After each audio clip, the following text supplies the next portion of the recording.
Hello friends, welcome to my mini blog.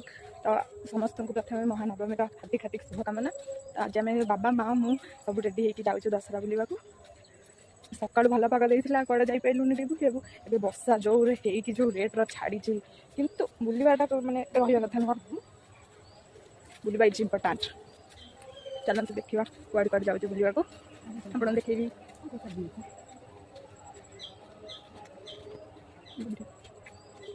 ये बाहर गलु तीन जन ये आम चलू बुलवाई बाबा माँ मु तीन जन देख पहुँची जाइलु ये देखो केते सुंदर गेट सजा है मैंने डेकोरेशन बहुत भल होता सब वर्ष भी भल हुए मैंने बालिया पूरा मैंने आम पाखे फेमस कहले चले बालिया बुलवाई दशहरा मस्त मस्त सजा होता।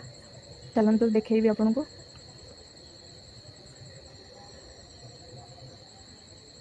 प्रति मैंने बाटर गला बेलू मैंने अल्प बाट जाइए ठाकुर होते अल्प बाट जाइए ठाकुर होते आ गेट्र डेकोरेशन भी मस्त होता। फास्ट मैंने दुर्गा माँ पाखक पलि आसलु दीप टे जाड़ी कि माँ को टे भल दर्शन करी बढ़िया से माँ दर्शन होता। तापर ये चलू बहुत सारा माने माने छोट छोट माने मीना बजार टाइप पड़ी तो जेहेतु आसी मैंने इयरिंग्स देखले तो मैंने इतने भी एमती मैंने मो कंट्रोल कर पारे मत भल लगे। तो ये देखी कि इयरिंग्स भल लगी दीटा आनी ता देहु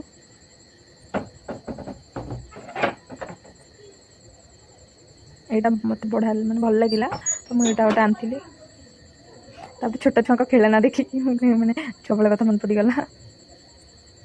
ये माँ तार किसी चूड़ी देखुला मुझे गोटे आइसक्रीम खाई देखूँ ये राधाकृष्ण जगन्नाथ होती जोग